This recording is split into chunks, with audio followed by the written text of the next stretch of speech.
This is the story of a sniper who was once a normal teacher, but an unexpected tragedy in his life forced him to become a feared sniper. The story begins in a peaceful area of Ukraine, where we see a small hut. In this hut lives a couple. The husband's name is Mykola, and the wife's name is Naya. Mykola is a dedicated teacher who teaches math to children at a school in his village. He is well liked by all the children except for one, a boy named Ivan. Ivan is rude and never misses an opportunity to humiliate Mykola. Despite this, Mykola doesn't let Ivan's behavior bother him and stays content with his simple, happy life. One day, while Mykola was at school, news broke that Russia had attacked Ukraine, and terrorist attacks were happening in various parts of the country. That evening, when Mykola returned home, he received joyful news. His wife, Naya, was pregnant.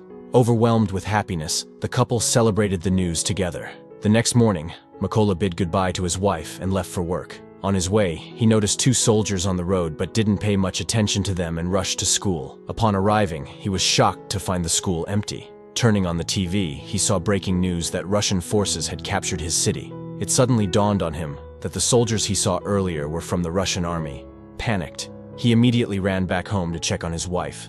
When Mykola reached his house, he was horrified to find the same two soldiers brutally assaulting Naya. Desperate to save her, he tried to intervene, but the soldiers beat him mercilessly as well. He pleaded with them not to harm his pregnant wife, but they ignored his cries. After ransacking his house, the soldiers set it on fire. Watching his home engulfed in flames, Naya, filled with rage, picked up a stone and tried to attack the soldiers. This provoked them, and they fired at her. She died on the spot.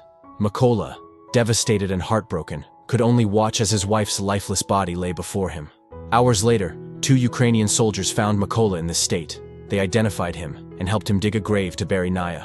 With Naya's death, Mykola's world completely collapsed. He had no home, no family, and no will to live for anything except revenge. Determined to avenge his wife's death, he resolved to join the Ukrainian army and kill the soldiers responsible. The soldiers took Mykola to their base. However, their senior officer was suspicious of Mykola, fearing he might be a spy, and initially refused to recruit him. Mykola shared his tragic story and assured the colonel that his sole intention was to free his country by fighting Russian soldiers. Moved by his determination, the colonel decided to give him a chance, and Mykola's training began the following day. Being a civilian, Mykola struggled with the rigorous training. A fellow officer took pity on him and taught him how to assemble and disassemble a gun. Despite everyone doubting his abilities, Mykola refused to give up and worked tirelessly to improve. Every night, Mykola would remind his comrades not to call him by his name, insisting that his code name was Raven. His comrades would laugh at him, explaining that code names weren't simply given, but had to be earned through achievements. Unfazed by their mockery, Mykola continued his training with even greater determination. One day, Mykola's senior gathered all the soldiers and made an announcement that the number of snipers in their group was very low, and they needed to increase this number to strengthen their fight against the Russians. He then asked everyone how many of them wanted to become snipers. Hearing this, a few soldiers stepped forward, including Mykola, who was determined to become one. Seeing Mykola among the volunteers, the senior smirked and said, "You are not ready to become a sniper yet. You can't even assemble or disassemble a gun properly, so becoming a sniper is far out of reach for you." Mykola boldly replied,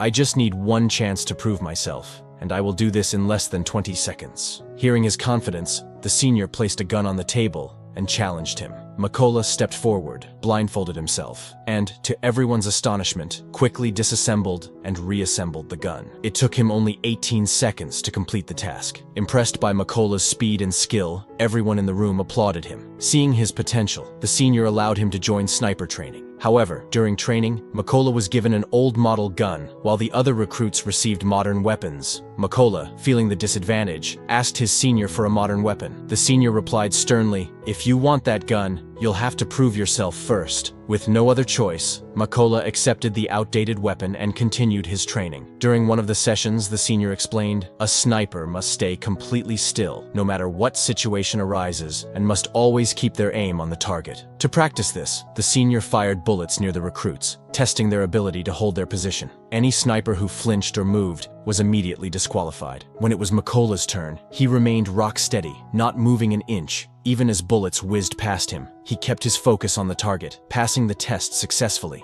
In the next phase of training, The recruits were shown their targets briefly before being blindfolded. They had to shoot their targets based solely on memory and estimation. While others managed to complete this task, Makola failed because his old gun made it nearly impossible to aim accurately. The following training session was even more challenging. The recruits had to shoot their targets at night, using only the brief illumination of flares. When the senior released the flares, most of the recruits fired blindly, missing their targets entirely. Makola, however, did not shoot immediately. Instead, he used the brief light of the flare to calculate the distance of his target and, applying his knowledge of mathematics, took a precise shot. His bullet hit the target perfectly. The senior was highly impressed with Makola's intelligence and composure. Recognizing his potential, the senior finally awarded him his desired codename, Raven. Days turned into weeks, and Makola continued to pour his heart into his training. Finally, the day arrived when the results of their efforts would be revealed. The colonel personally saluted Makola and informed him that he had successfully passed all the tests. A few days later, the colonel approached Makola and instructed him to pack his belongings. They had received intelligence about Russian soldiers capturing a Ukrainian checkpoint, and Makola's team was being sent on a mission to handle it. Makola's team quickly reached the location and took up positions to observe the situation. As they prepared to engage, they noticed a car approaching the checkpoint. The Russian soldiers stopped the car and ordered the passengers to get out. The soldiers inspected their passports and thoroughly searched the vehicle.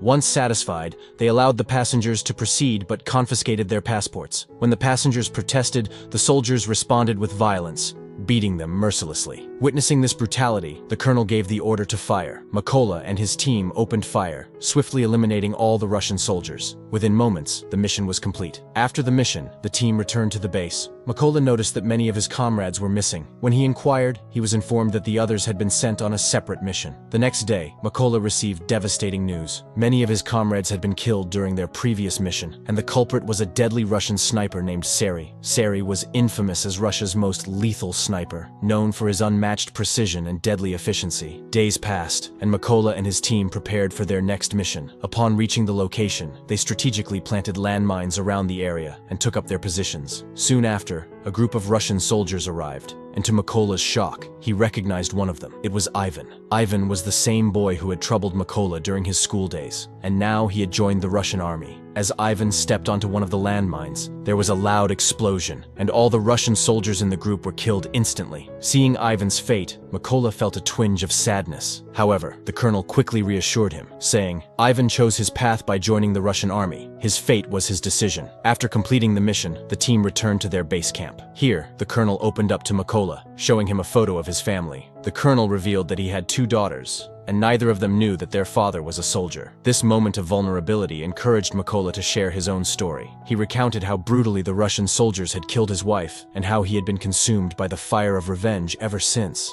The next morning, the team left for another crucial mission. They had received intelligence that a convoy of Russian soldiers was going to pass through a specific route. The colonel and Makola reached the location and took their positions. Soon, 2 Russian soldiers arrived and began waiting for the rest of their team. Makola's heart skipped a beat as he recognized one of the soldiers. It was the man who had shot his wife. The soldier was now right in Makola's crosshairs. Makola, seething with anger, asked the colonel for permission to fire, but the colonel refused, saying it wasn't the right time. Makola, unable to contain his rage, asked for permission again, but the colonel denied it once more. Overcome with fury and grief, Makola lost his patience and fired anyway. His bullet hit its mark, killing the soldier instantly. However, the gunshot gave away their position to the Russian forces. What made matters worse was that Russia's most dangerous sniper, Seri, was already in the area and now knew their exact location. The colonel, realizing the danger, began searching for Seri's position. But before he could pinpoint the sniper, Seri fired a perfect headshot, killing the colonel on the spot. Makola was devastated, realizing that his impulsive decision had cost the colonel his life. As Russian soldiers began firing heavily in their direction, Makola knew he had to retreat. He carried the colonel's body and carefully made his way out of enemy territory, eventually reaching the base. Back at the base, Makola was consumed with guilt and sadness over the colonel's death. He blamed himself for the loss and vowed to kill Seri to avenge the colonel. Soon after, Makola received information about 2 Russian snipers in the area.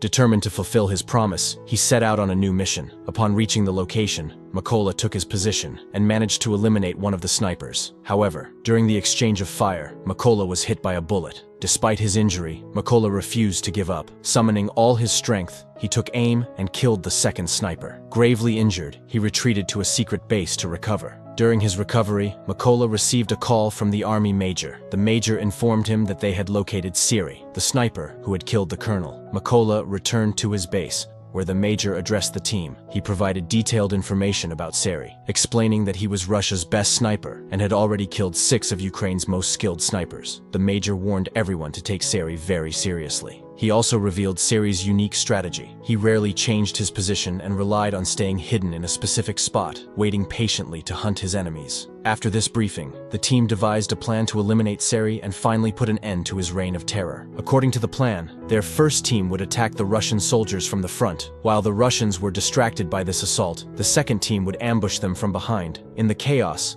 Makola would infiltrate the building and eliminate Seri. After finalizing the plan, everyone moved out to the designated location. Upon reaching the site, the snipers took their positions and aimed at their targets. Meanwhile, Makola stealthily entered the building. Inside, he encountered 2 Russian soldiers. Without wasting any time, Makola swiftly eliminated them and advanced further into the building. Once in position, Makola signaled his team. Upon receiving the signal, the Ukrainian soldiers launched their attack, taking out the Russian forces. Siri, noticing that none of his comrades were reporting back, sensed that something was amiss. Growing suspicious, he moved to the building's rooftop, where one of his snipers was supposed to be stationed. However, when Seri arrived, he discovered that the sniper was already dead. At that moment, Seri realized he was surrounded by Ukrainian forces. He contacted his base for backup, but the reinforcements would take another 10 minutes to arrive. Acting quickly, Seri returned to his position and began scanning for the Ukrainian soldiers. That's when his eyes fell on a toy belonging to Makola, a keepsake given to him by his late wife. Before Seri could process what was happening, Makola launched a surprise attack. A brutal struggle ensued, and Makola managed to stab Seri, killing him. However, the commotion alerted another sniper hiding in the building. Before this sniper could react, Makola threw a grenade in his direction, eliminating him in the explosion. Meanwhile, the backup team Seri had called arrived at the scene, unaware of his death. When they attempted to contact Seri, Makola intercepted the call. Taking advantage of the situation, he taunted the Russians, saying, "You're all going to die." Immediately after, Makola shot the truck driver, causing chaos among the Russian soldiers. The Russians panicked and scrambled out of the truck, only to find themselves in an ambush. Ukrainian snipers, lying in wait, opened heavy fire, killing the Russians one by one. The mission was a complete success. A few days later, Makola visited his wife's grave. Standing there, he reflected on the promise he had made, to avenge her death. With Seri and the others responsible now gone, that promise had been fulfilled. Makola silently vowed to continue serving his country until his last breath. With that, he left her grave, walking away with a renewed sense of purpose. And with this, the incredible story comes to an end. I hope you enjoyed the journey as much as I did narrating it. If you liked this video, please give it a thumbs up, and don't forget to subscribe to the channel. I'll see you in the next video.